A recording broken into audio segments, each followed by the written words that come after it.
Colonel, Ro- Colonel Rohit Dev is a dynamic leader who moved on from the Indian Armed Forces after an illustrious and exemplary career.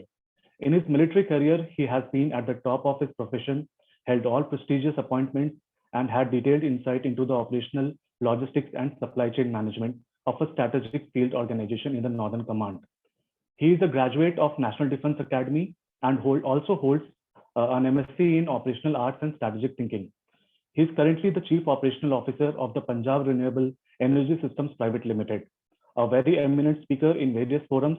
We would find him in debates happening around geopolitical issues, nation building, and the bioenergy sector. To summarize, I can say that when he was with the armed forces, he was safeguarding our present, and in his second innings in the renewable sector, he is contributing to the betterment of our future generation. So let's welcome Colonel Rohit Dev, sir. Over to you, sir.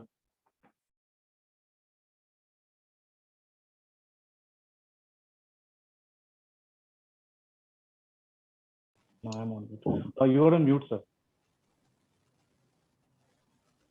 Namaskar, everybody. I'm Colonel Rohit. So thank you very much, firstly, to XLRI and Shwetab to have contacted me to be here today.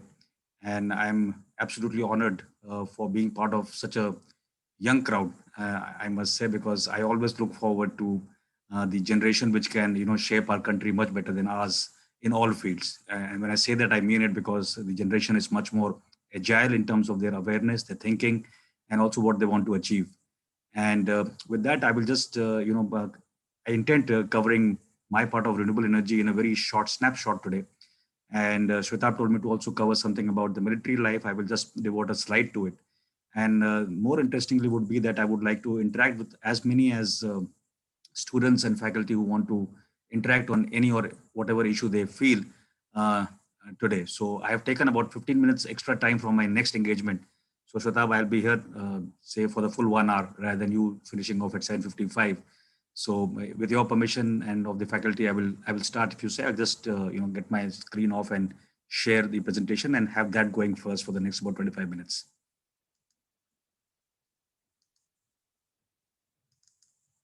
Just let me know when you can see the presentation on. Yes, sir. So we can see it. Yes, sir. Sure. So the topic given to me by you others has to cover the renewable energy, the future. And dare I say, the journey is already begun and well begun insofar as our country is concerned. And we are on the right path to create a roadmap already existing. We have to only refine it as we go ahead in the days ahead. So let me just give you first the snapshot of what the world is looking at and what the country is facing, and also the kind of investments we are looking at in the sector. And then we will deep dive into specifically what my company does, and that will give you a little bit of insight into where we are shaping into the bioenergy space. Suffice to say, from XLRI, we have had two very good employees who were very young and dynamic, who came to our folds about 3 years back, and they have done commendably well in terms of aggregating our business and doing a great job at that to foster the aims which we have laid for ourselves. So the global energy scan, if you see, the first slide is about the primary energy consumption is by the region. And now see this particular slide, you will understand that insofar as the major push is concerned is going to come in the next about 30 years and more is going to be from Asia. Because Asia is the powerhouse of manufacturing today, whether you see it to be China or India or any other country here. We are the ones who are going to shape this world more in terms of energy consumption to start with, and then we'll see how much resources we can dovetail. Middle East, Africa, Americas are something which are going to be stagnant with their requirement of energy because their consumption and the per capita is sacrosanct at the moment. And insofar as India is concerned, we will see later as well, our population is growing at a rate that our energy consumption is nearly going to double every 2.5 to 3 decades, the way we are currently looking at. So if you see the consumption by the sector, and like I mentioned, the industrial sector is the one which is going to drive the energy consumption in the future. The residential consumption will grow exponentially as a spread curve up. That is contingent to the population you have. So is the commercial, so is the transportation.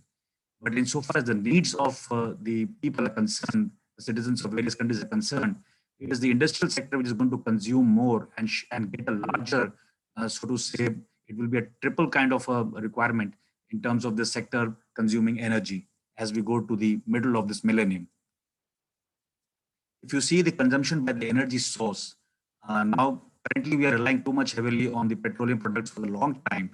That may not taper because the number of requirements, people-wise, industry-wise, and sector-wise will only increase. But there are two key aspects which are growing. One is the natural gas, or you can say any other form of gas, LNG or whatever, and also the renewables. So as we go into the half of this millennium, you will find that the transition will be more in the renewable sector, which will grow a little more predominantly. While the petroleum products usage might decline because of electric vehicles coming in and other blended fuel coming in, but substantially it will take a quarter of our requirement will still be met from there.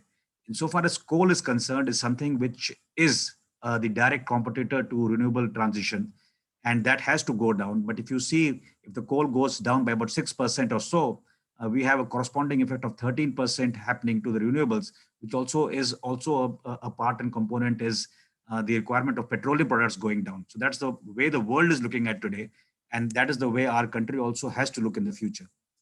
If you see per capita, primary energy by source of 2019 data, and you see what's happening. And if you concentrate, say, for a country like China and South Africa, right?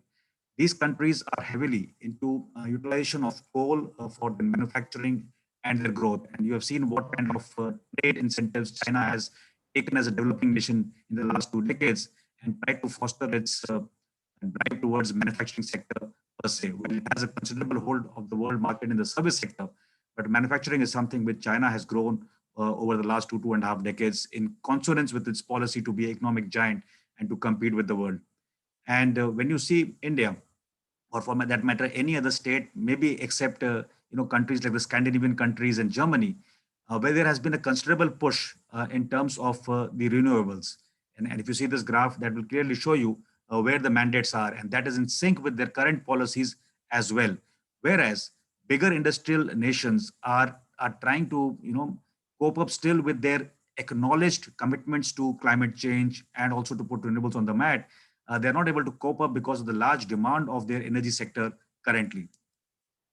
Then you see what is going to be the mix. So if I see in the next about, say, 30 years time or a little less, so oil requirement and consumption will grow, and that is a directly proportional to what kind of the number of industries you have, number of people you have, number of transport you have, and whatever will grow because aspirations are growing.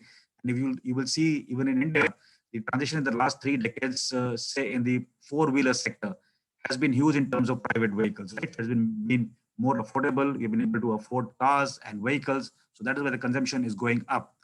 Now, natural gas is something which will grow exponentially in the next about 3 decades time. So that is how you see the graph. When you see from 2019 to 2040, you will appreciate that that's one sector which is going to grow insofar as the energy sector is concerned. Coal is going to take a dip, and every nation is trying to push this narrative to get the consumption of coal down. The other renewables which are going to be used are going to be exponentially gearing up, and that also includes the solar energy. And that drive with the ISA coming up has been huge in the last 3 to 4 years now. And the steering of even our country in that direction of various incentives and how to get solar power, which started from an exorbitant amount earlier in the day to come to sub 3 rupees kind of a kilowatt hour kind of a rates currently. It's a very good achievement of our country. Then you go on to the bioenergy sector, which is going to grow, but not as so much as the world perceives today. And I will come to this particular section, why not so much? Because the quantum of, biomass available to curate any bioenergy project today is huge.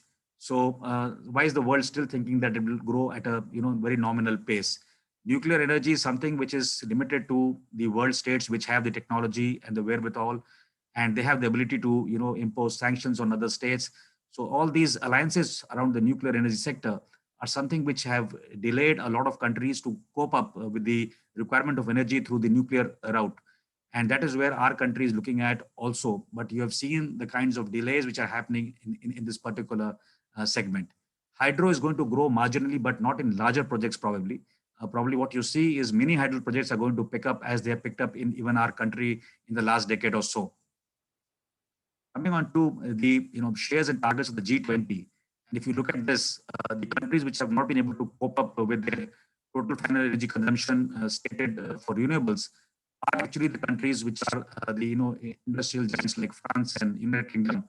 Whereas India has done pretty well. When I come to that canvas, you will appreciate that our country in the last about 4 5 years has actually taken the momentum, and we are ahead of times insofar as our commitment is concerned in the renewable sector. If you see the worldwide renewable energy share and consumption, and three things emerge very clearly if you look at this slide. The first is that fossil fuel dependency is still very high, right? If you see, there's not major shift even from 2008 counts when there was economic recession. There has not been a paradigm change in so far as the use of fossil fuels is there. Modern renewables is rising, and modern renewables includes the solar and the biomass-based hydropower, geothermal in a very limited way, not more so in our region, but otherwise. And there also is a need for biofuels to get a push from various policy makers and the industry to push it ahead. So we'll come to biofuels a little later also in this presentation. If you see the share and consumption worldwide in terms of thermal, transport, and power, the thermal consumption of the industry is much more higher. And then the next segment is transportation and power. So that's the way the world is consuming energy. And if you see the thermal sector, when you see renewable energy, it is picking up momentum. It is in the range of 10 to 15% currently in the world, but it's not there as the world would like it to be. But in the power sector, there has been a push generally. Even in the transport sector, if you see a country like Brazil, where they have made a significant amount of progress in terms of ethanol plants coming up and blending of fuel, and on the tap or on the roads there, you get various grades of blending available and as a choice. So people make a choice based on their financial considerations, environmental considerations, and they have the freedom to choose. But at least that kind of a petroleum product in a blended form is much more available there. And there's a lot of synergy developing for your understanding between Brazil and India.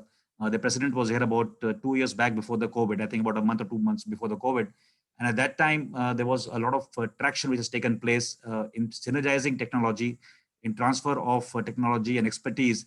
And a lot of bigger companies and industries from Brazil are now going to be part of this journey of Indian biofuel in terms of the ethanol sector. When we see ourselves today as a world, and you still see that the non-biomass share, which is about 88% today, and bioenergy and traditional biomass goes to about 11% today, there is a significant requirement that this is utilized. So primarily, where is it being used today? Basically, the modern bioenergy sector today is the heat industry. And when I say heat industry, it is basically curating steam and other options as end use for the industry to be tapped and given to them. Let's take a small snapshot of what we are currently in our country. If you see this, now you will understand this has been a traditional graph of a few decades now. And if you see this, the consumption of oil and significantly the consumption of coal. So when India pressed the pedal for manufacturing sector, we have been relying too heavily, even in the thermal sector, for coal utilization to give us that energy requirement which we have. And slowly, other new renewables and also solar have crept in. So solar has been there for nearly a decade plus now, and we have made a small progress there, substantial progress in so far as the renewable part is concerned. But when you go for biofuels and other renewables, there is still much more to be done. Hydropower, which started a long time ago, has gained traction, but a lot of these projects are running into bad weather, including the wind energy sector, which over the last decade has seen a lot of I will not say recession, but not seen the expected growth probably which could have been done.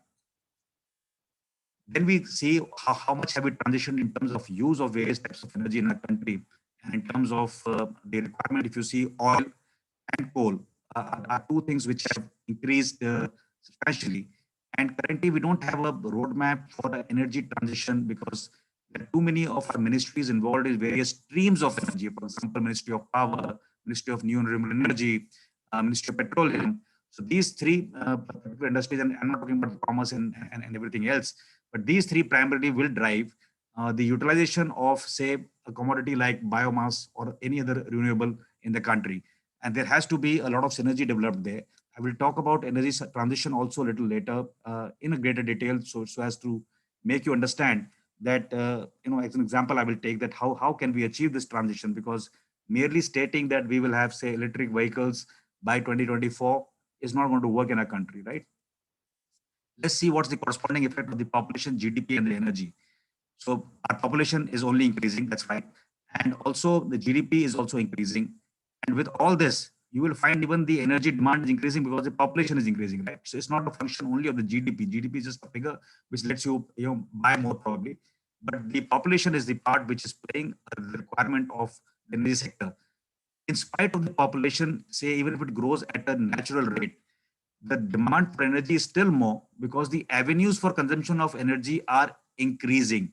So more and more villages get into townships, townships get into cities, cities get into metropolitan. You can understand, and the driving force has to be manufacturing sector more so in the industries to come up.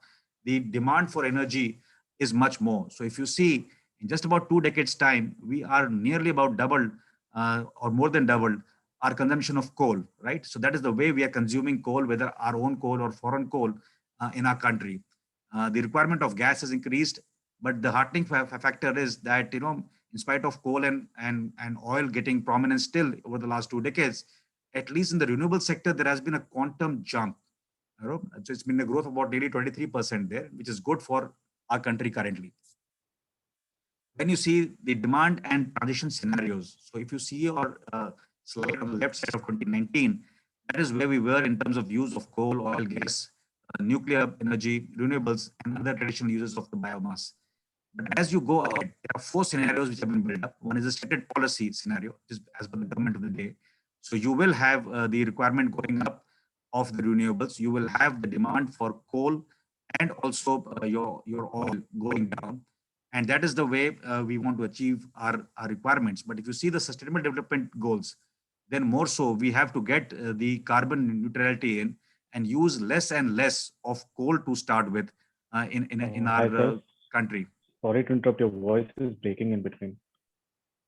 Right. So which part of that did Hello. we miss? Is it throughout or is it just the last few sentences? So it's been like this for a couple of minutes.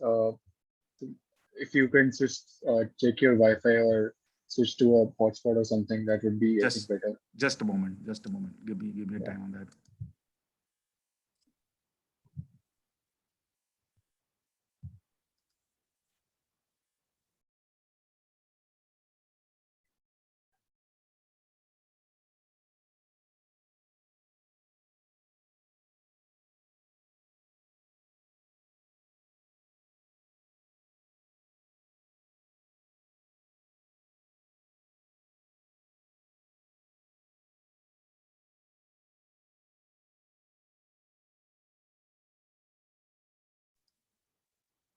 Is the voice better now? Yes, sir, definitely better. Yeah. Right. Just let me know if you can see when I share. We can see, sir. We can see. Right. So I was here and I was talking about how the energy transition scenarios are going to develop in our country. So if you look at on the left side, it's 2019 pegging.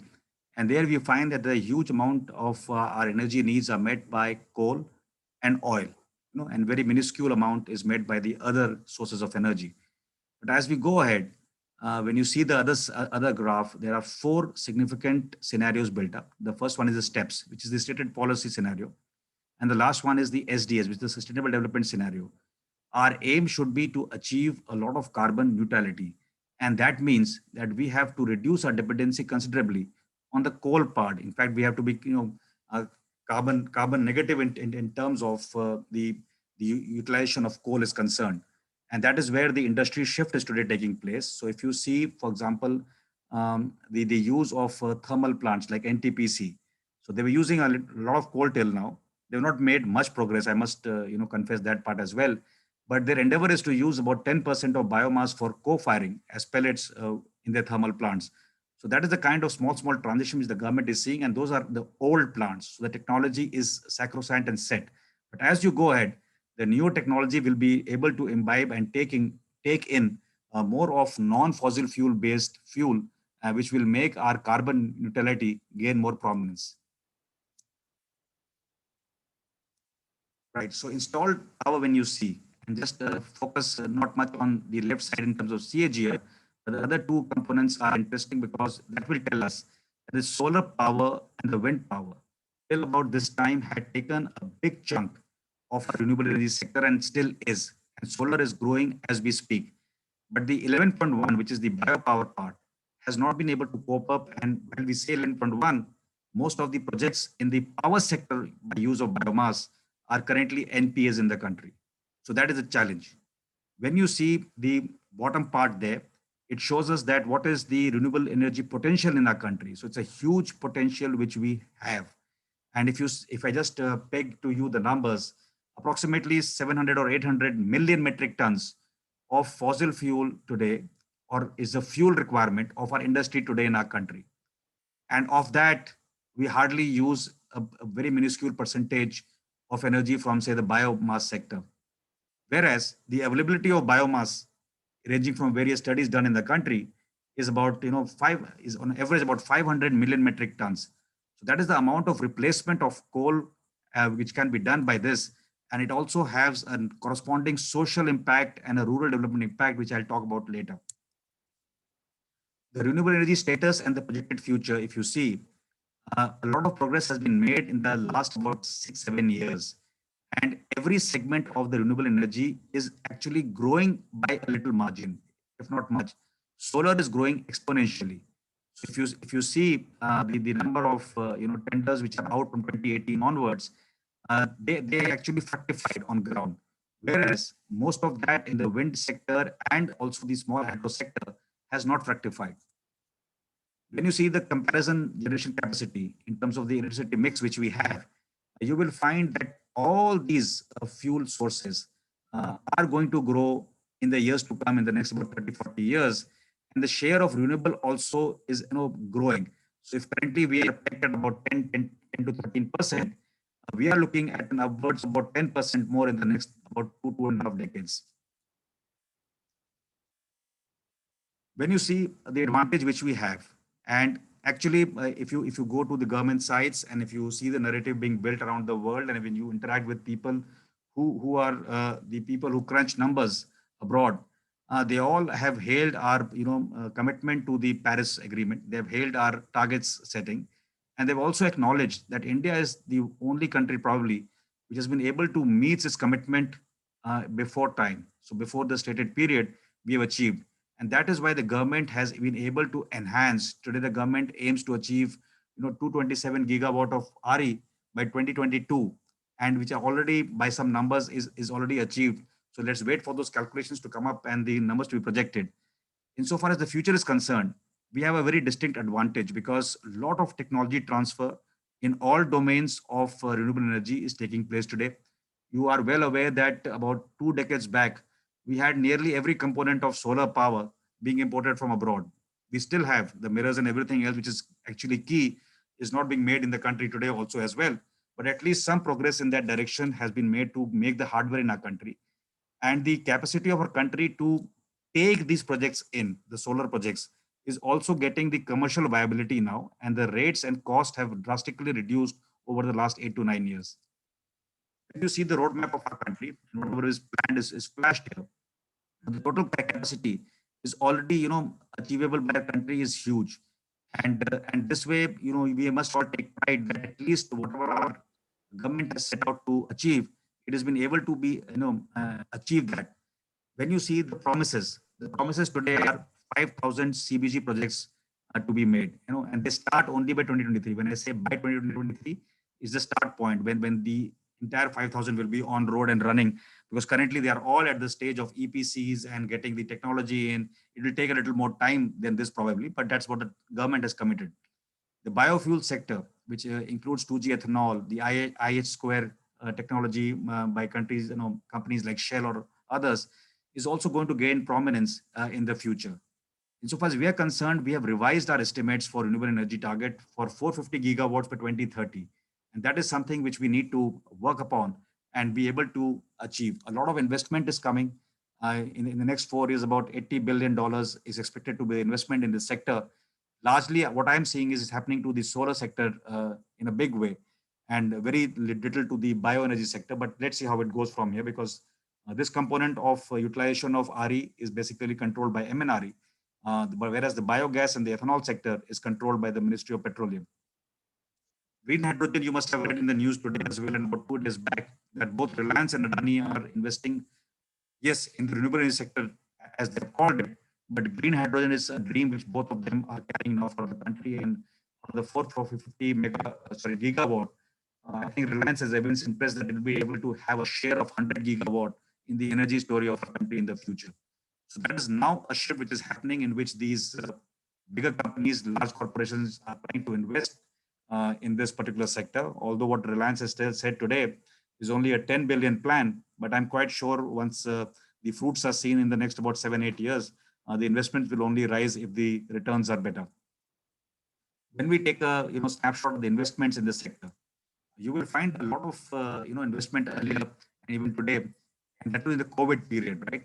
A lot of enabling technologies have come in, taking the share of that investment to about 29%, and the renewables, which are about 7% of investment which have come in, have also largely gone towards the biofuels and also the other hydropower and even wind energy sector apart from the solar part. So there has been a lot of buzz around the Indian renewable energy growth story, and also the 2G ethanol and the biogas sector. The key investors, this is a snapshot of the companies which we today have, which are dealing with investments in the sector. There are only a few named here which one could pick up from this Indian site called LEFA. Also, the major investments from the world bodies, especially a lot of interest from Singapore, Germany, also coming in this sector, is also happening. And this is just a snapshot of the solar power. And that's what I was saying, that solar and a little bit of wind power is gaining momentum currently. These are the figures there. If you see another kind of investment which is happening and which has happened during the last year, is also as given here. And if you see, this $8.4 billion is not a small amount when you consider that this period has been a period in which a lot of energy crises have taken place in terms of the crude falling down in terms of the rate of the crude. And still, there's a commitment by the government of the day and also the industry to shape up the renewable energy sector. Now I'll take you to the bioenergy part and what we do at Presswell as a small cursor. So if you see the energy demands of our country, we are generally there, and the renewables account for about 13%, like I mentioned at the beginning of the presentation, right? And still, a lot of dependency on oil and coal. When we see the biomass part here, and you will realize that a lot of biomass is available in the country. And I've only listed 5 here. Probably somewhere later I will list about 6-7 more. But if you see what it achieves, and that golden part below is something to as a student take back home. This biomass-based industry, whatever form you make, and cost savings vis-a-vis fossil fuels per year, and that's the project which we are running, as a company, and we've been able to take these costs, the financial part. There is a saving about 30 to 40% in terms of annual expenditure on these projects, and also the CO2 mitigation, the GHG, mitigation emissions are low. The carbon neutral fuel, basically, the EIA has termed it, so has the US Congress. And there is a lot of carbon savings here when you utilize this fuel. Also, as a health benefit effect, it does not have any SOx and NOx component insofar as the combustion is concerned. And the energy savings also are about to the tune of 10 to 15%. These are the kind of crops, just a snapshot of 17 crops here. And if you see the million tons of savings you can have, and what is the projection finally. So the net agricultural residue, which is available for any bio project, I have just written bracketing and pelleting here because that's what we do initially for the industry. But this is the quantum of growth in the bioenergy sector which is possible. And bioenergy, when you talk about, is something which has got many end uses. So it is something which can be used for power generation, production of biofuels, 2G ethanol, IH2 on the tap, aviation fuel, whatever you want to make, production of biogas, bio-CNG. And then there are other small, utilizations which are listed here, and a few more which are not listed here because of the slide's shape and size. But suffice to say, the end uses of biomass is huge. About us first, this is a snapshot. We are a company which we were incorporated in 2011. It's an entrepreneurial dream made by my colleague who also left the army at that time, much earlier than we left. And the moment we were leaving, he got us on to the same company. So today we are 5 of us, and like you are, grooming yourself in XLI. So we were grooming ourselves in the National Defense Academy, and not only in the National Defense Academy, we were same course, we were also the same squadron. So I think in the corporate structure worldwide, this must be the only corporate entity which has got 5 people who know each other from 31 years of existence. Right. So that's our vision and mission. We are currently a lead biomass based bioenergy company in the country. We have a lot of competitors coming up, but we are doing good. We have 3 investments in the company. If you see the left bottom of the slide, and the responsibility is a Zurich-based impact fund. SBI NEEM is 50% sovereign money of the US through the FCDO, and 50% of SBI with SIDBI also contributing. Shell BV is a Shell affiliate, and we have this strategic investment from Shell. And the reason why it's strategic is because Shell in the years to come is going to come up with bigger ethanol plants and other CBG projects in the country as a major player from the world playing in our country. And we're also looking at a Series C now with a large Japanese corporation also investing in our country. While I'm very proud of these foreigners investing in us, I'm quite sure the bigger players in our country should have taken notice of this sector about 10 years back or 5 years back at least, and been able to invest and shape the country from our own sovereign money that time. But now, like a typical corporate sector, we have taken the investments, we have to perform, we have to make sure we get them an exit, and then probably we'll see which Indian company we can collaborate in the future.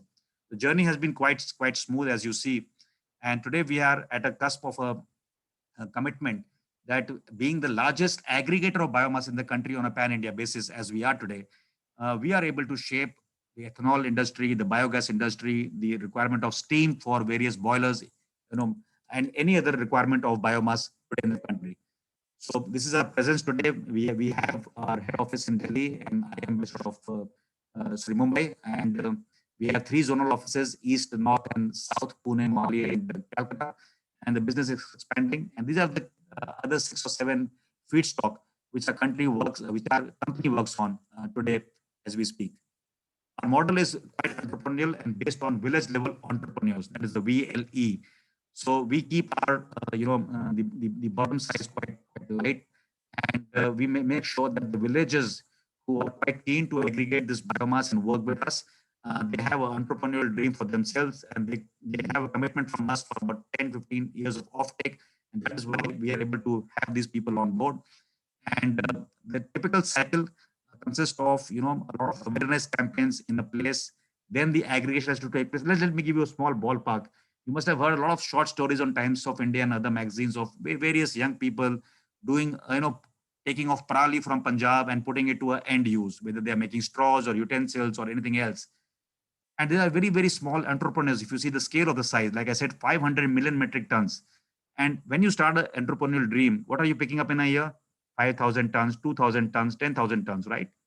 Then you go to a sector which is called CBG. So that requires a German company to come to Punjab to be able to aggregate 30 to 60,000 metric tons per year. Then there are bigger projects like we are running for a single plant, say for PepsiCo today, running in Patiala. We aggregate about 60,000 tons of biomass every year to convert it into the briquettes and have that operation and maintenance of the boiler going from our side. Similarly, if you want to have a little handle, the CBG projects will have anything about 40 to 80,000 metric tons of requirement of biomass, depending on the capacity of the plant in the future. Similarly, an ethanol plant requires around 2 lakh metric tons of biomass. When I say these numbers, let me tell you that about 12 to 1500 tons of this biomass, which is agricultural waste, comes only in 1 acre of land for storage. So imagine the problem. That is why people are not stepping in. It's easier to make solar commitments and import and establish and earn your IRRs. In this sector, the pain is actually from the factory downwards towards the farms. That is the biggest pain, because anywhere when you have the factory and if you have the raw material coming in, production of any commodity is very easy, right? But the lower part here is the challenge, because the biomass has to be aggregated from a field. The field everywhere is not next to the industrial area.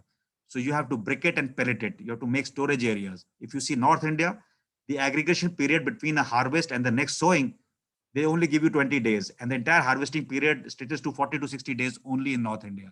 So within 2 months, if I have to aggregate for, say, a plant coming up in Bhatinda of HPCL, 2 lakh tons plus, so that is the window I have to aggregate. You can actually put the cost to it in terms of land, the capex cost for equipment, manpower, and everything else. Whereas in South India, when you have two crop cycles or maybe 3 crop cycles, The window for aggregation stretches to about 3 to 8, 6 months at a stretch. So that gives you a liberty to aggregate lesser as storage part and use more in the field.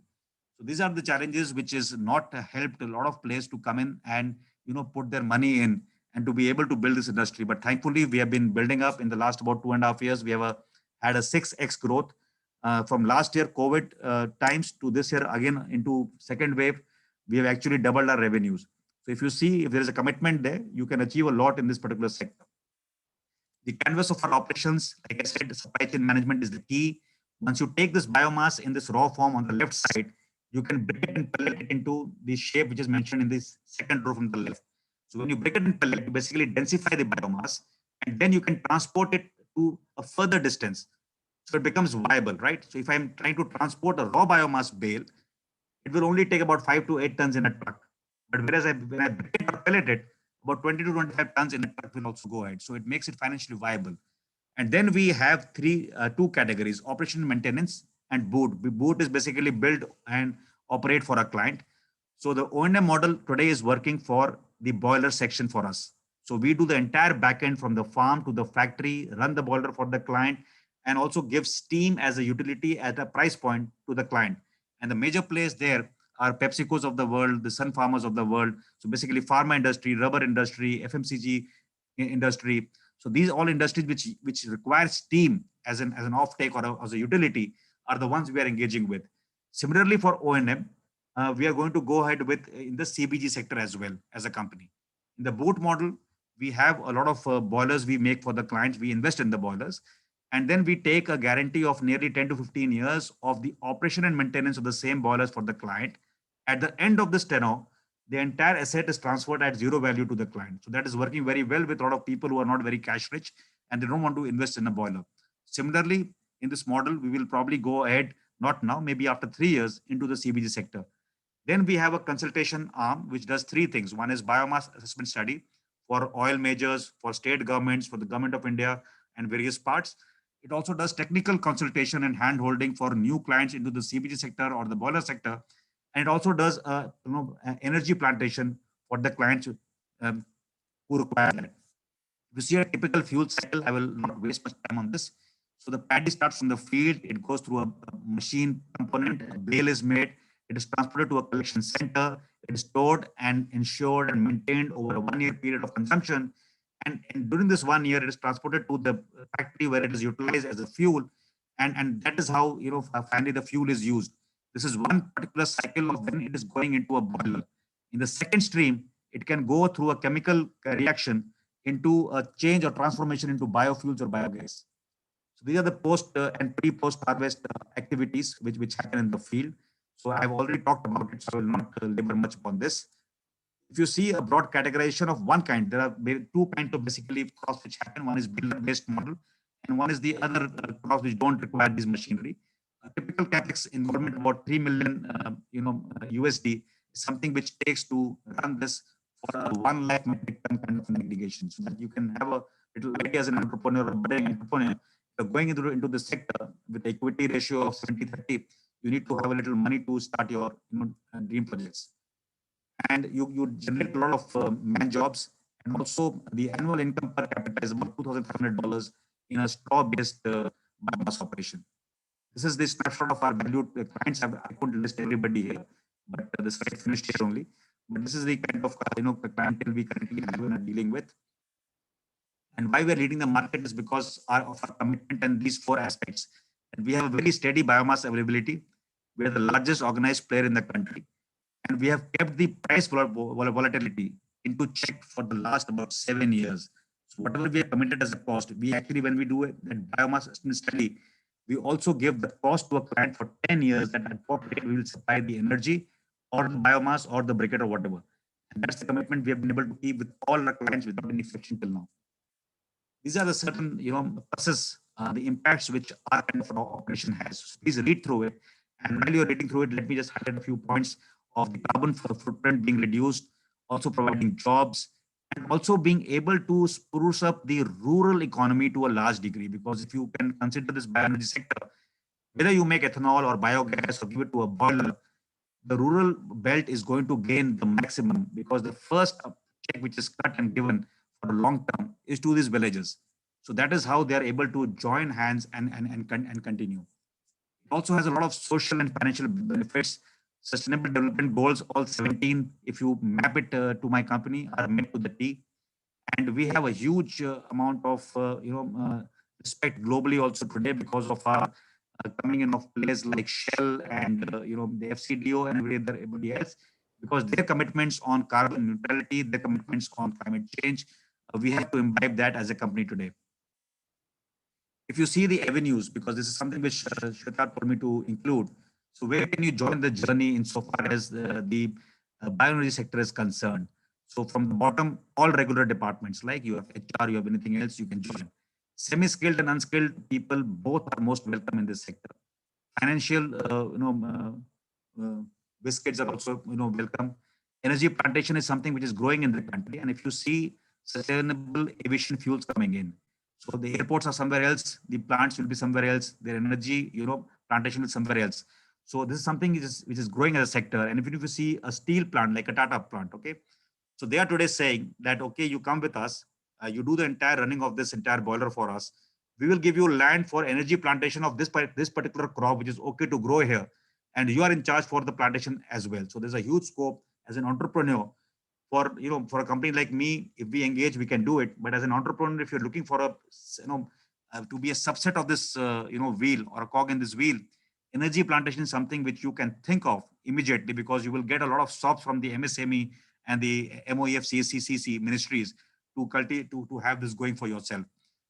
Research and consultation is something which a lot of requirement today in this sphere for the next 5 to 10 years. So you can look at as a job perspective. Projects, EPC, boilers, biogas, bioethanol, all kinds of jobs.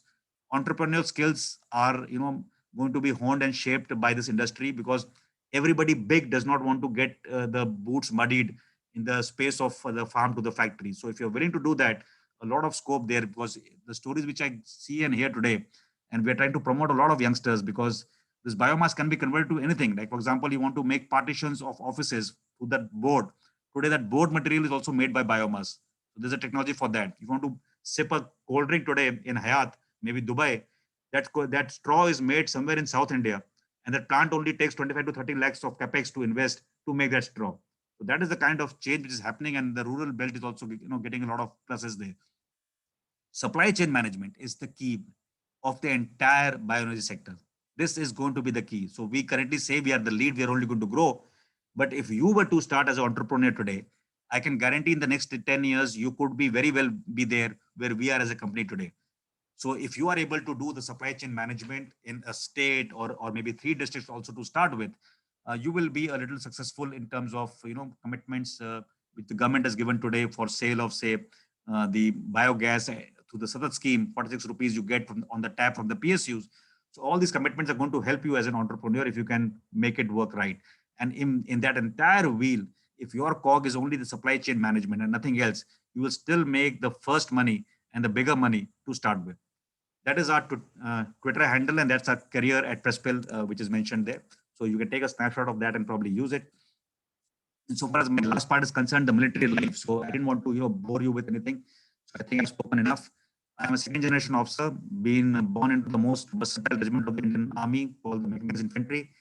And I've been known my entire life since my younger days to be the most out of the box ideator. At times called an idiot also, but every time I was called an idiot, I've proven people wrong. So that's the way I've been. So that's I think enough from my side, Shweta, in terms of the military life, because you told me to add. I added just one slide here, so you can ask me any question there. And last but not the least, you can ask me questions on any half of this slide. The top half is what is in green, and the golden part is whatever. So anything comes to your mind as young people, please go ahead and shoot your questions. I will be here for the next half an hour if required. Thank you very much for your time. God bless you. Yeah. Thank you, sir. Please. So we'll start with the question answers. Please. So one by one, we can go and ask. Hi, sir. Vipul here. Hello, sir. Am I audible? Yes, you're audible. Please go ahead. Sir, I was blown away with this idea of supply chain management, sir.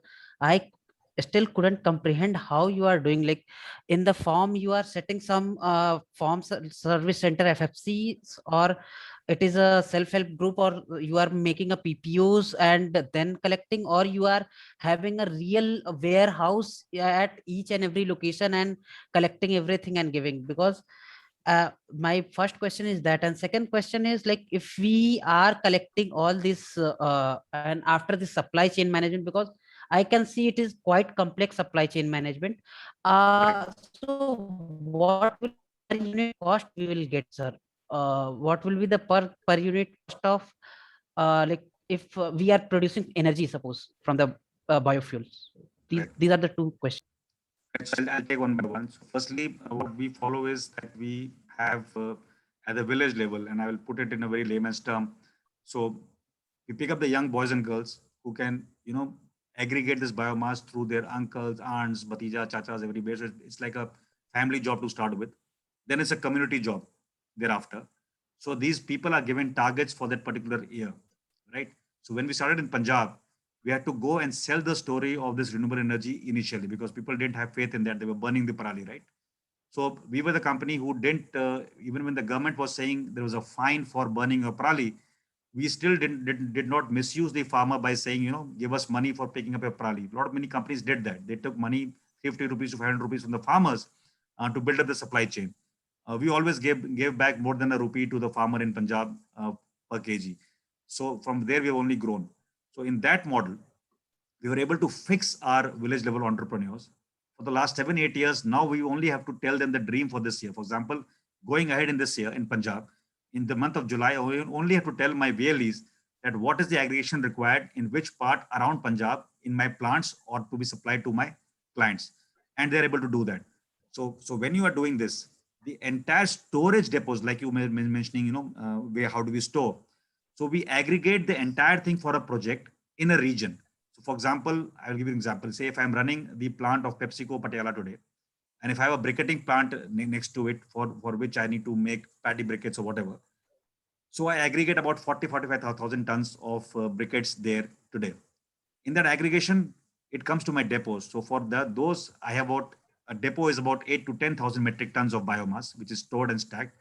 And believe you me, everything to do with the insurance, to firefighting, to everything else has to go as a capex requirement there. Nothing comes capex or opex. So nothing comes free there. For a company like me, which is signatory to a lot of clauses today, if you start as an entrepreneur, you can look the other way and not include those costs. But today, those are my costs. So somebody can make a briquetting plant today, say for 50 tons per day or 100 tons per day, say 100 tons per day, about 4.5 crores or maybe 3.5 crores.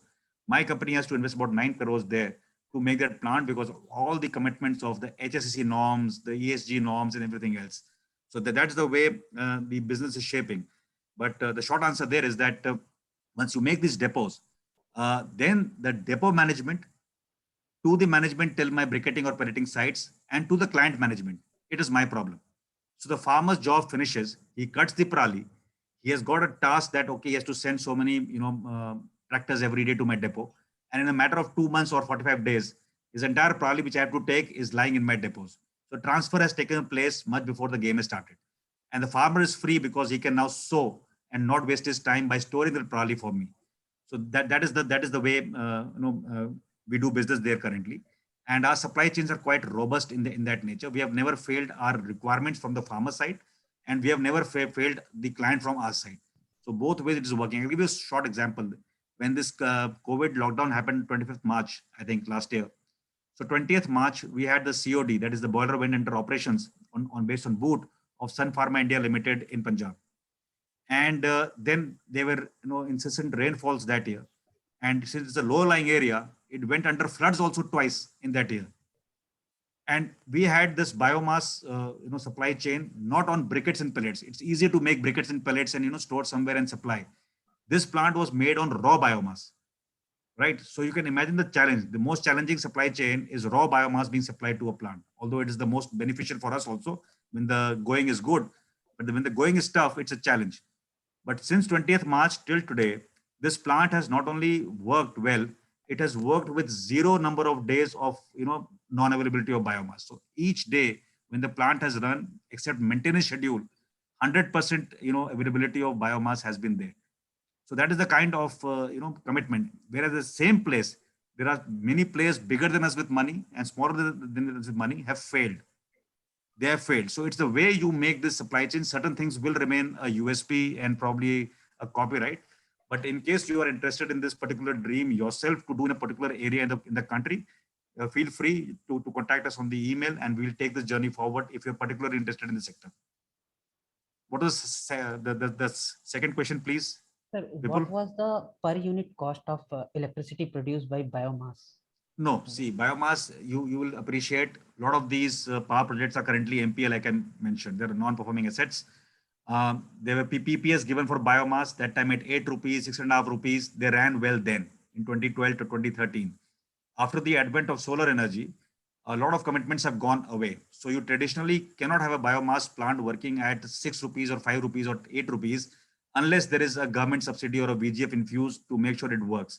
So today, if you see only for power, that's not the way forward. Although the government is talking to revive those NPS today, for which it is willing to give some SOPs to people who are going to invest and run that plant. And we have had those talks with at least 6 to 8 major players in the last 1.5 years. But currently, even as a great bioenergy player, as a company today, we are not very sure about where the power sector is. And I would not put my money into the power sector with biomass as yet, unless it becomes a mandatory requirement from the government. And to cost, any government has to map to be able to assess the requirement. For example, the health benefit and the environment benefit. So these two costs are never mapped and added onto anything. So unless you map them and take it as a cost, you will never be able to give as a sanction a 6 rupees or a 7 rupees for power from biomass. That is a struggle. But whereas on the same biomass, getting converted into ethanol or biogas, bio-CNG or any other product is much more financially prudent. So Vipul, unfortunately, that is where we are. In 2011-12, a lot of projects came up. 80% of them were bogus. They only made the project. They inflated the capex requirement from the government of that day. They took heavy loans, and thereafter they didn't function. Most of them didn't even start the plant after taking a loan. So that is the kind of scam which happened around this. So people and even investors are very wary that where will this particular sector go in that particular aspect. So that is a short answer for that as well, Vipul. Thank you, Please. sir. Thank you for your answer. Welcome. Hi, Hello, sir. sir. Can you hear me? Yes, please. Sir, companies that are into conventional sources of energy, Right. how do you see them surviving this transition over the next coming decades?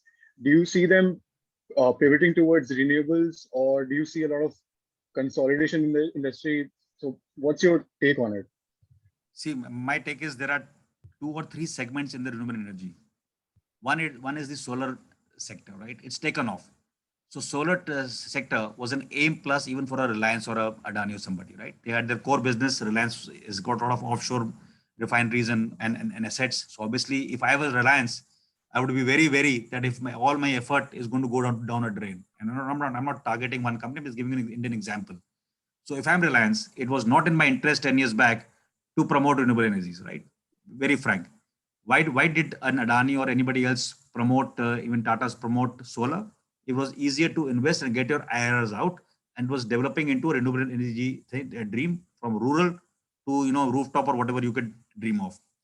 Now coming back to the sector again, the biofuel sector is something which is a requirement of a lot of investment and a lot of industry to focus there. And that is where you see today an Adani or Ambani, they understand that the green hydrogen dream is very big, right? It's got humongous prospects. The R&D is coming in, the investment will come in. So they want to lead this part. The other part which you see, which we are in, the third segment of bioenergy, we don't need anybody's help, right? We're a small company which has grown in the last 10 years. What do? We collect the biomass, we make briquette and pellet, we run industrial boilers, O&M and boot model, and we earn our revenues. It works B2B between us and anybody else, right? So these 3 segments are independent. So solar is on a different level. Our part is on a different level where no Ambani or Tata will invest and come right now. But the center part, which is the biofuel dream of our country, is where the investments will happen. So while Ambani has said $10 billion, in my sense, it's a very small amount to start with a dream thing with an empire which has got multi-million-dollar kind of a revenue coming in. But that's a beginning. So obviously somebody investing there will have to test the waters, because today In the biogas sector, if there are 5 or 6 kind of technologies on which it works, the input, it can be a municipal solid waste, it can be press mud, it can be biomass. So all technologies work on different inputs today.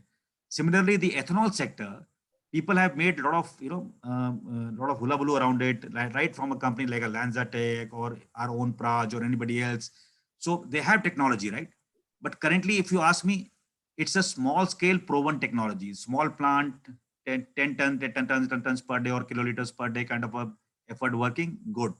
But we're going to scale up to a humongous amount of, 1,000, 1,200 tons of biomass being put on one side and similar amount of, biofuel being generated. Those quantums have today not been tested yet. So they will go into motion. So obviously, if they go into motion and the first 3 or 4 projects are PSU led, for example, HPCL, BPCL, you must have heard about IOCL here. They're going under production somewhere in April next year. So the plant is being made now for surety. They've already floated tenders for the biomass part. And if they go under production, they'll be the first probably plant which will be running from the government side. So the private industry actually, including, the OMC's oil majors of the world, the global oil majors, are also waiting for a time to step in. So now when these projects are fructifying at the Indian side by the PSUs in 2023, now they are taking the first step to say, okay, let's assess the area, 5 states here, 4 states there for biomass availability. And then they're hiring company like us to, go and do that study for them with a confidentiality agreement to say that when it comes up, we'll be able to aggregate 1,500 tons, 1,000 tons per day for them. So these things are now happening in the industry. So it's a happy note currently. And it is good that the Indian, corporate sector is also trying to pitch in now at the right moment. So in my understanding, they were all waiting for the PSUs to start first. Now they have got enough understanding of the technology of at least the pilot projects. They have this PSU going into motion in the next year. So I'm quite sure now they will invest in the sector more and more. But when I say that somebody is looking at RE, don't be misled because all of them may not be in the bioenergy sector. Actually, they may enhance the RE cap in the solar sector more because there's still much more potential even there. So that is the way it is going with Renew Power or Adani or Ambani. You will find them in Tata's. They will enhance their share first through the solar segment. And these other segments will slowly gain momentum. Today also, there's nothing called a bioenergy mission or a commission made by the government, right? There's a SECI, but there's no BECI right now, right? So SECI is doing SECI's job and trying to do some policy making for the bioenergy sector. But we currently don't have a big ticket announcement. Last year, MNRE was to announce an infusion of about 1,000 plus crores into the bioenergy sector that time. It's still not happened. I think it will happen probably this year. So we're still, waiting. This sector actually till 2019 was not even recognized. You couldn't get any funding from a FI or a bank. So it was our company which started the talks first with the various ministries and putting papers into shape. And only in July 19, what we are doing today as a company, like we are selling steam and heat and cooling as an application or a utility to industry, has gotten recognized by the MNRE. So after that only, we are the only company which has got a funding in all sections of our business today from a financial institution like IREDA, which is a government institution, right? Today, we are in a position that a bank like SDFC is willing to fund our VLEs. So they give us the biomass and the bank pays them directly. We also are currently paying only through the banking system, no cash. But when you get a SDFC or SBI on board to clear the bills of your farmers, then you are developing a system which is going to get integrated in this entire value chain. So that is where we are currently, and that's where we will shape this industry. But take a lot of heart because if the money is now started to come in the sector will only grow. Thank you, Amol. Yeah.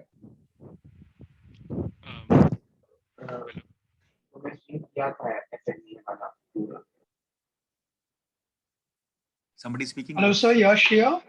Yes, Yashi, please. Boli. So I've, in fact, I echo most of your thoughts as I've worked in the bioenergy sector myself with Reliance Industries. Right. So I've been into R&D majorly in the Jetofa projects, the algae to oil project, and also algae to bioethanol. Right. And so some of these things, what I thought of is there's a lot of potential in biomass except for only energy, as you also showed.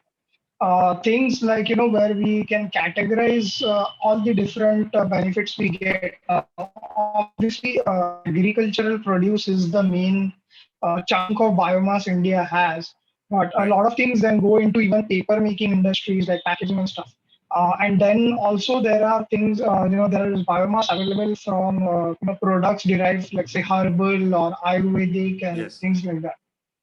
So, if we can integrate all these things and try to, bifurcate the cost benefits that we can get out of, let's say, 100% biomass, probably the economics would work much better.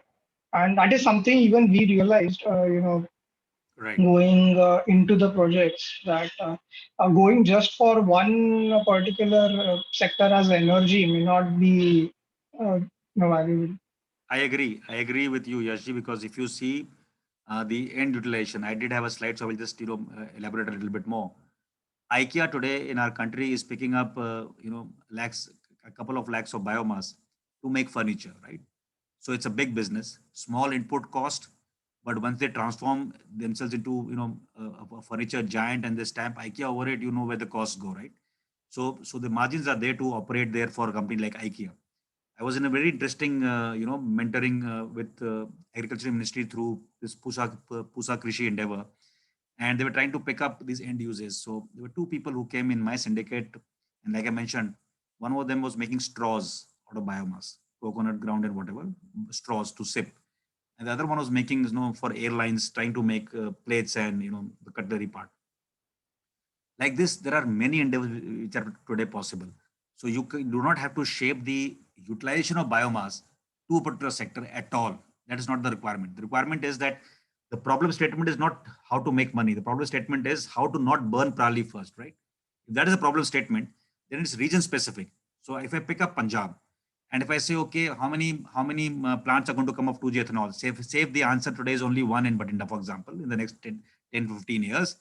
Then okay, Bathinda and around Bathinda will take that much of biomass out of the earth and use it. Then I will say how many NTPC is there. So if they have a transition dream of 20, 30 or 10% or whatever, how much will go off? You will still have a residual potential there. It has to be gainfully utilized. So CBG projects, the Punjab government has taken up and given 20 licenses currently to established projects, and they have also made zones. So they have not put all 4 or 5 in one district. They have dispersed it around Punjab and given those licenses. So that is the way to build up this sector. And then obviously all these end users, I had a conversation with a young entrepreneur from UP. That lady has gotten a technology from abroad, worked with it, and now she's very confident. And in fact, one of the investors called me to understand from me that how are we going to support her finally with the supply chain. And I said I'll support 100%. And that lady is making board, right? Like a plywood replacement from biomass. That board is not only for partitions within the accommodation. That board can be used to create even accommodation for the rural belt for us. That Pran Mantri Awas Yojana, whatever it is worth. So I told her that once we get on board together, let's take the story to the government to say that okay, this can also be done. And once you do that, a large quantum of this biomass will be taken up there also. But you know what, Yashji, the problem is there are many ministries looking differently at the use of biomass. And currently, except one secretary level interministerial, which happened, in which we also had a participation from our side, I have not seen major traction of a synergized, mapping of biomass use. And in that way, a transition to happen to take off the fossil fuel and replace by the biomass based fuels. So this transition is very important. For example, when I was with FICCI about 2 years back, there was a big meeting, and the roadways minister and everybody was there, and they were trying to talk about the transition, and that's where the point came about the electric vehicle. So remember, Niti Aayog chairman Mr. Amitabh Kant had that time said that by dash year we'll have all EVs. Not possible, right? We are reaching that in next 2 years time. It won't happen. So the logical solution could have been, and like I said, there was as well was, firstly you map what can be EV tomorrow morning, right? When I say tomorrow morning, the first step. So what can be EV tomorrow morning is basically a metropolitan city like Delhi or Bangalore or wherever the buses run, like DTC and all. And you can make them all into EV. Why you can make them into EV? Because they've got big depots. Every day they can go and get charged. You may have a 50% extra buses to run and make sure that the people commuting are not devoid of the bus availability. And that's the first section. The second section could be the government vehicles running in say in Delhi, for example. For Delhi state government or central government, everybody else, good range, 200 kilometers, 150 kilometers per day, one charge, they are off. So like this, you can make. But if you say super expressway will have this today, well, the super expressway is going to come in next 3-4 years in various parts and sections.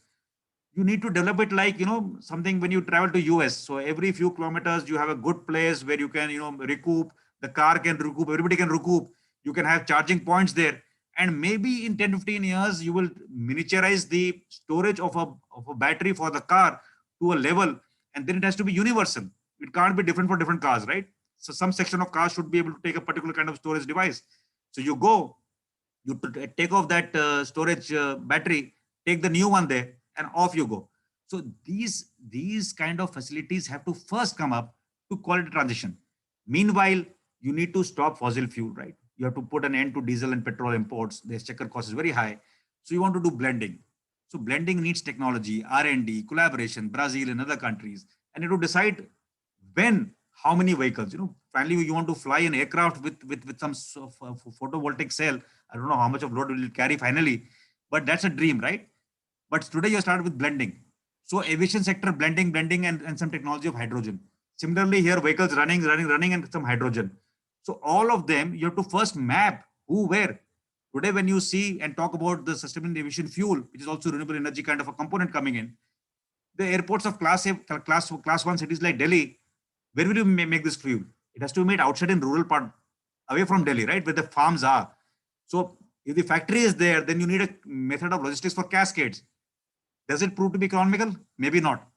But if you work now as a transition and you say tier 3 townships under the UDAN scheme, which they are making now, so they are next to the rural belt.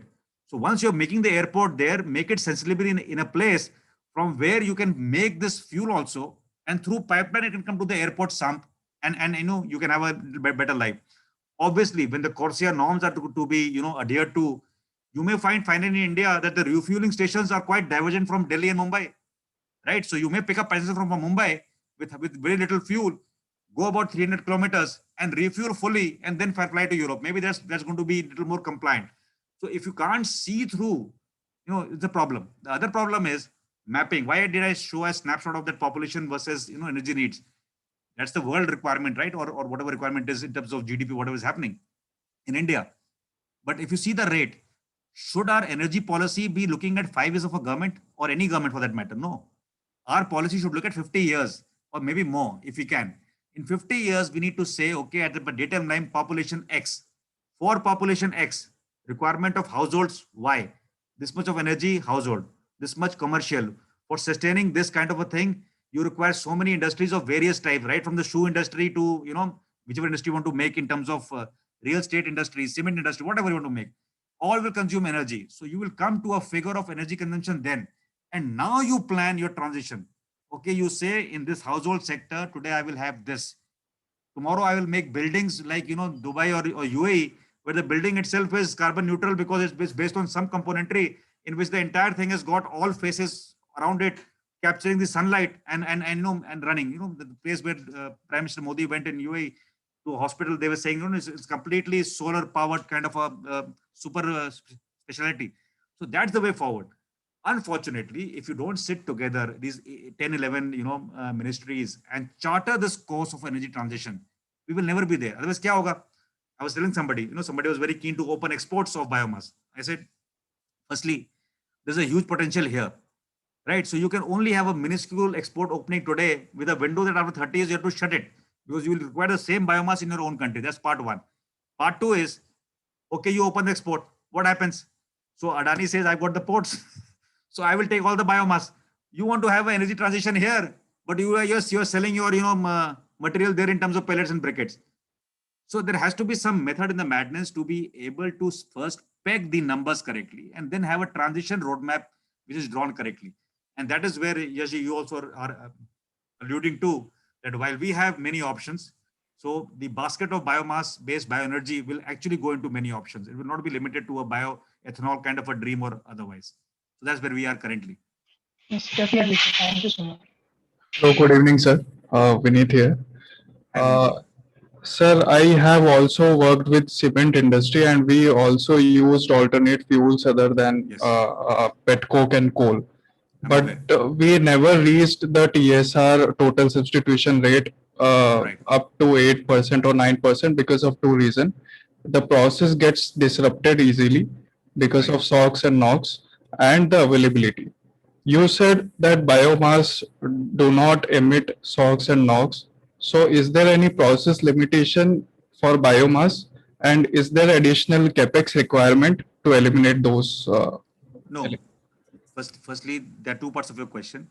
So, insofar the technology is concerned, whatever reports the pollution control boards have given us for our working today as a company, there is very marginal SOx and NOx. When I say zero, it cannot be zero, but it is negligible. So we count it as zero in terms of even the pollution control board says it's zero. Insofar as supply chain disruption is concerned, which you mentioned, unfortunately, we have been in talks with even Dalmias and JK and everybody else today, because we had these talks 2 years back as well. They had all mapped, Dalmia said to 2040, I'll be this kind of a carbon neutral company. They have committed. But now the push is coming to the industry more because the government of the day is about to come up with a proper policy to make it mandatory. So all these giants have come to know this is going to happen, right? They're generally in the know. So they're coming back to the talking table to say how to do it. Now let me tell you about this 8% not being achieved. There are two reasons to it. Firstly, most of these plants are fait accompli, right? These plants were not put with the mandate of getting the biomass. They were put with the mandate to get, the other fuel or maybe whatever was driving the energy requirement.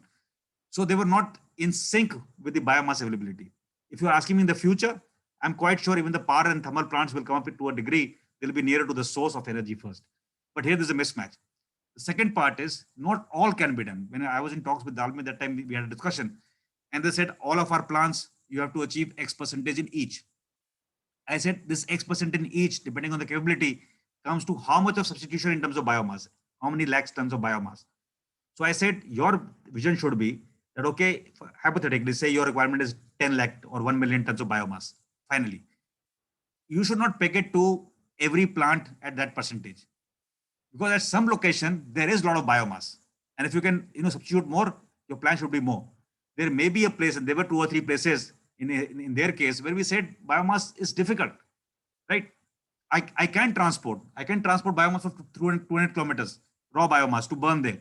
But what's the cost thereafter, right? If in a truck only 7 tons will come, somebody's going to give that, pay that bill. It's going to be you, not me. I will get it for you. So these were the problems of the old cement plants, which cannot change today, right? So the other solution, which with one of the places we are doing today is, we are saying, okay, fine, we can't get you raw and chipped biomass. What we'll do is, we'll get you briquettes. And you have a system of the crusher mechanism here, which breaks down the biomass briquette into the same kind of, shapes and structure and surface area, like you're currently burning the other fuel. So we're going to try it for the first time probably this year. So there are methods available in which we can mitigate. But I agree with you, if some company says tomorrow 10% all plants, I'm quite sorry, it can't be done like that, right? Because there is no biomass around you unless you're willing to pay that price. You want the biomass to come at X price. I will get you the biomass, the price may be 2x or 3x. Are you willing to pay? Currently not. Unless the mandate changes from the government side or other norms industry wise, then probably they will pay. But today that is the scene. So people have to finally make it financially viable first. So that is the current problem. There are companies today also who say that, okay, you can start, our dream is to get 200 tons per day from you. And they're still willing to say, okay, you start with 20 only. Then go to 50, then go to 100. Even if we reach 200 after 1.5 years, we are okay with it. Why is it happening? Because traditionally, I would have taken one season only to enhance awareness and get my supply chain going. But today, the pressure is so much on these companies that you start with whatever. At least we can start showing the numbers, right? So 5 years back, company like me was going in a big trade saying, take biomass. And people are saying, what is this? Today, they are saying, where are you? Come fast. So that's a transition, right? So that's the way it's going to shape the industry as well. So thank you, Vineet. Thank you very much. Right, sir. Thank you.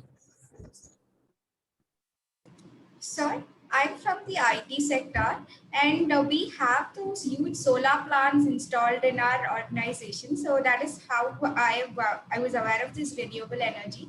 So where do you see the scope of us as leaders tomorrow to bring in renewable energy in corporate sectors also? So what we can do towards building that?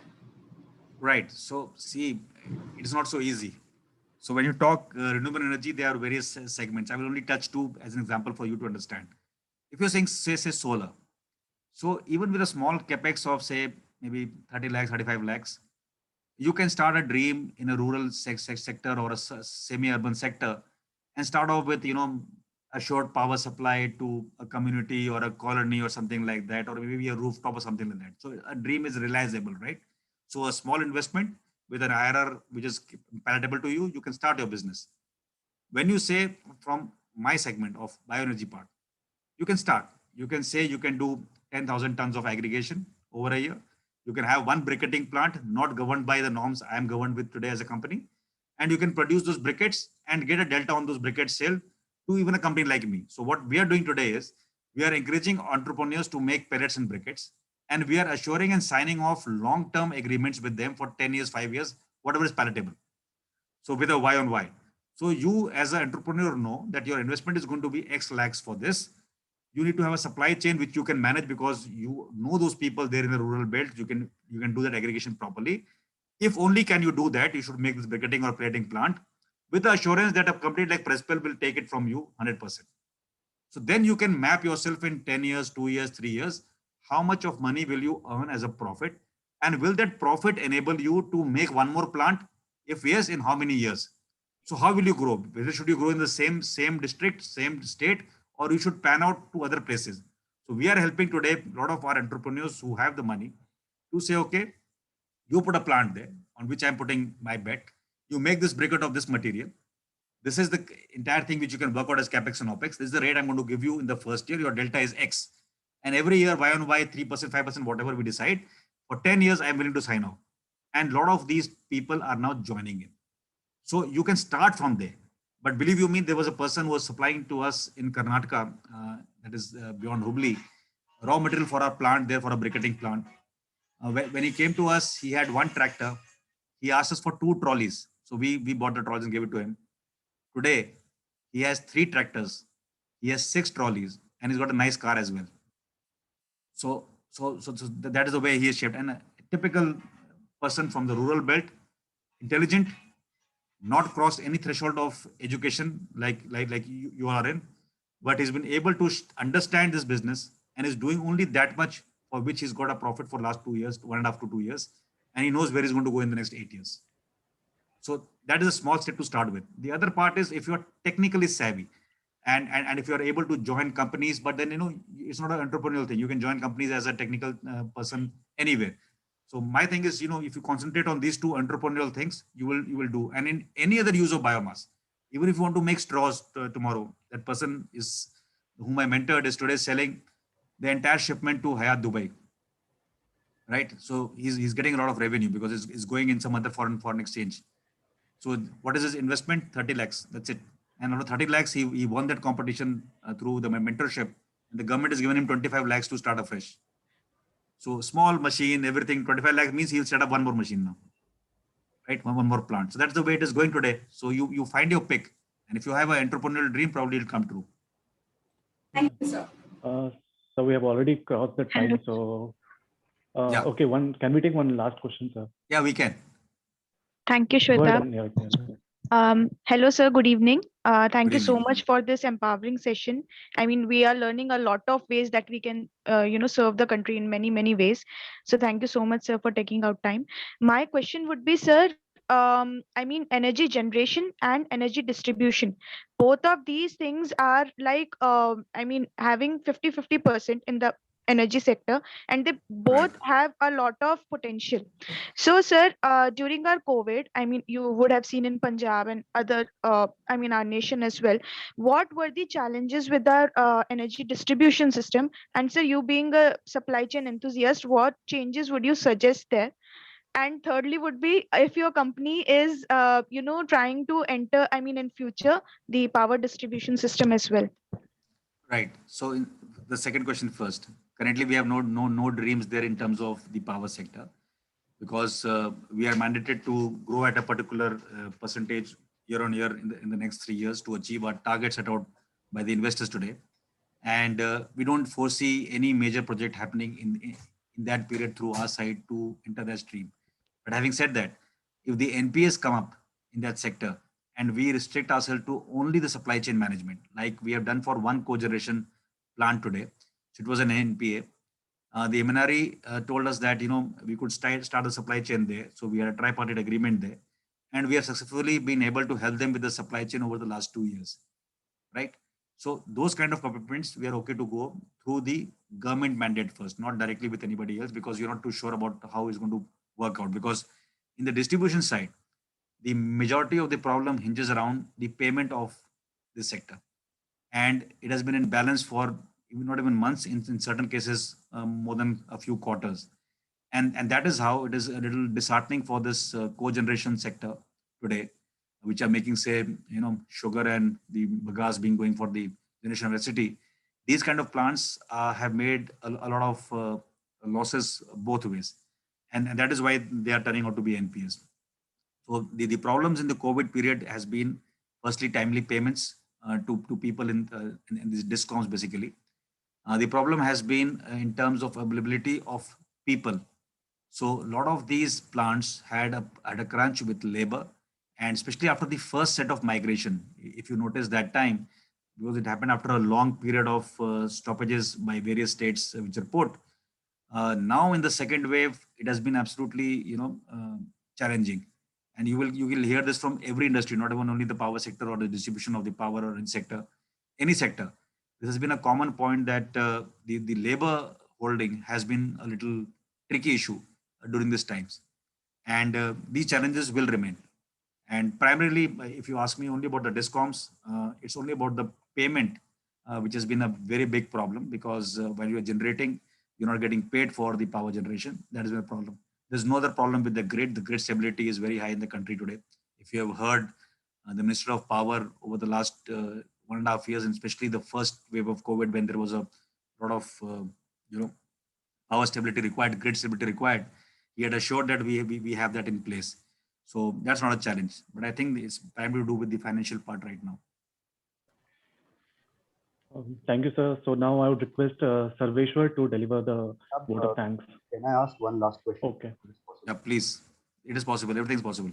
Yeah, thank you, sir.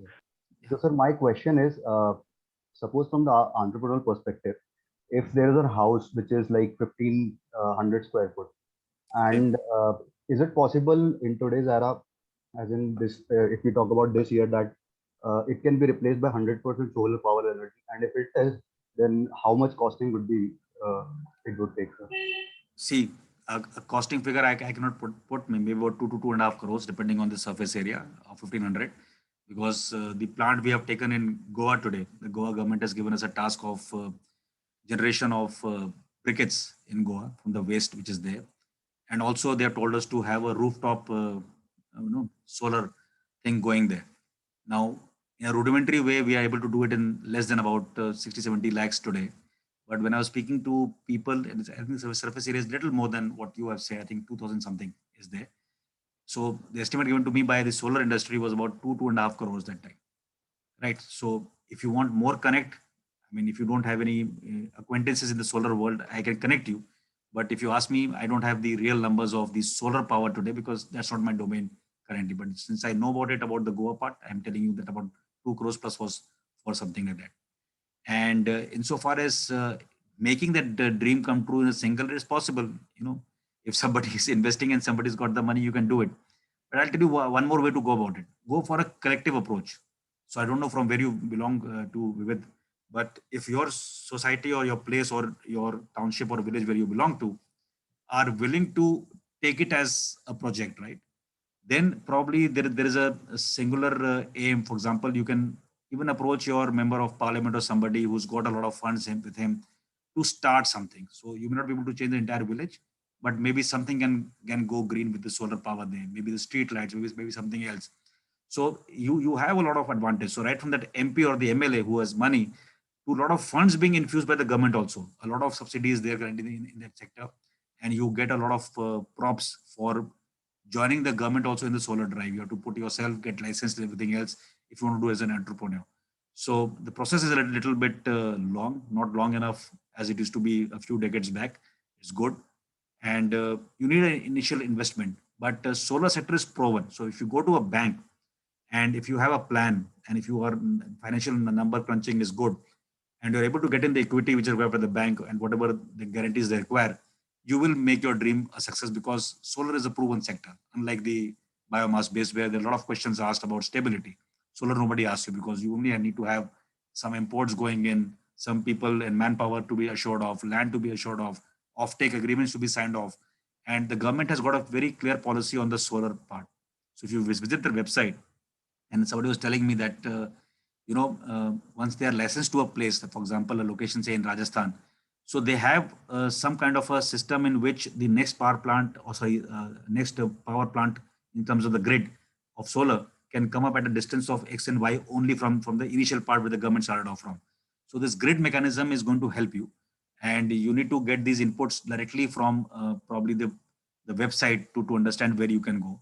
But most of the off takers here, and my feeling is that there are many small players in this space. So for example, if I went to Jaisalmer on the road from Jodhpur, and if I stopped at those 8-10 plants, they were all small players, locals there, right? But their entire funding and everything has been done by some other giants. So that is the way the bigger thing works. But for a smaller place like a village or a township or maybe a colony, if you want to take an initiative and do something, probably you'll be successful. And if you want more connects, there are a lot of friends I know. Somebody also who works in the PMO's part in terms of solar energy, who has helped the PMO's office for creating a lot of jobs. We can connect you if you're interested only in solar, right? But keep in mind, solar is a more tougher entry point, because there are already many there, right? So you're saying, sir, that for like 1500 square foot, costing would be around 2 crores. Right. That is a very big hypothesis I'm making. Don't quote me tomorrow, because if you want the real numbers, general idea, because I was going to that Goa plant, so I asked somebody, 2 of them. So I asked them how much money will it take to install this rooftop here and some more land there. I think if I'm not wrong, 2000 something was the plinth area there, square meters. And for that, they told me about 2 crores plus. Got it, sir. Thank you, sir. Thank you very much, sir. Over to Sarvesh now. Thank you, Sweta. Good evening, everyone. I hope you all enjoyed this extraordinary session that we arranged for you. And it is my honor and privilege to give this vote of thanks to our honorable speaker, Colonel Rohit Dev. I wanted to start by thanking Mr. Rohit on behalf of the entire cohort of XLRI to taking out time from his hectic schedule to join us and deliver this talk. Sir, I thoroughly enjoyed this talk with your vast experience and anecdotes, especially the statistics on energy needs and consumption, the transition and growth of renewable energies in India. I'm sure that each of us would agree that this session has been absolutely enriching, and that is quite evident from the way we all interacted with you in the question and answer session. So thank you once again, sir. It has been an absolute honor hosting you this evening. Thank you. Thank you. Jai Hind. Take care. Thank you. Thank you so much, sir. Thank you, sir. Thank you so much. Bye-bye. Thank you so much. God bless you. Bye-bye. Thank you, sir. Thank you, sir. Bye. Thank you, sir. Thank you, sir. Bye-bye. Thank you, sir. Thank you, sir.